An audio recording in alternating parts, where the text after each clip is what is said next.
Hello everyone, आज हम start कर रहे हैं क्लास 6 की आपकी हिंदी की वर्कशीट नंबर 37। डेट है आपकी वर्कशीट की 18 Feb 2021। आज की वर्कशीट का टॉपिक है बच्चों आपका लिंक। प्यारे बच्चों, इस कार्यपत्रक में हम व्याकरण के बारे में जानेंगे।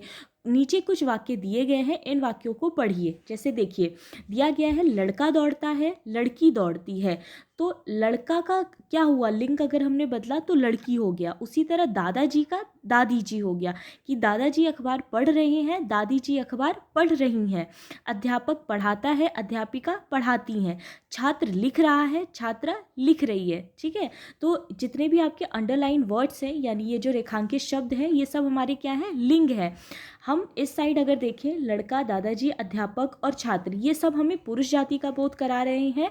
और लड़की, दादी जी, अध्यापिका और छात्रा, ये सब हमें स्त्री जाति का बोध करा रहे हैं। ठीक है, उसके बाद है आपका इन दोनों की डेफिनेशन दी गई है, परिभाषा दी गई है कि पुरुष जाति का बोध कराने वाले शब्दों को पुल्लिंग कहते हैं तथा स्त्री जाति का बोध कराने वाले शब्दों को स्त्रीलिंग कहते हैं। तो जिन शब्दों से हमें पुरुष जाति का बोध हो उसे हम पुल्लिंग कहते हैं, और जिस शब्द से हमें स्त्री जाति का बोध हो उसे हम स्त्रीलिंग कहते हैं। जैसे आपका एग्जाम्पल दिया गया है पुल्लिंग का कि लेखक, पुत्र, मुर्गा, मामा, शेर, मोर आदि, ये सब हमारे पुल्लिंग है।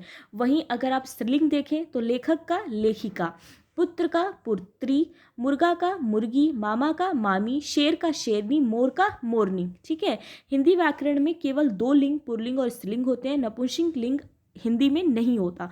तो हिंदी में आपके सिर्फ पुल्लिंग और स्त्रीलिंग होते हैं। ठीक है, उसके बाद आपके लिए कुछ क्वेश्चंस दिए गए हैं। निम्नलिखित प्रश्नों के उत्तर दीजिए। पुल्लिंग शब्द किसे कहते हैं? तो इसका आंसर होगा आपका कि पुरुष जाति का बोध कराने वाले शब्दों को पुल्लिंग कहते हैं। ठीक है, स्त्रीलिंग किसे कहते हैं? तो स्त्री जाति का बोध कराने वाले शब्दों को स्त्रीलिंग कहते हैं। तो जिन शब्दों से हमें स्त्री जाति का पता चलता है उसे हम स्त्रीलिंग कहते हैं। अब इसी पे बेस आपके लिए कुछ और क्वेश्चंस दिए गए हैं।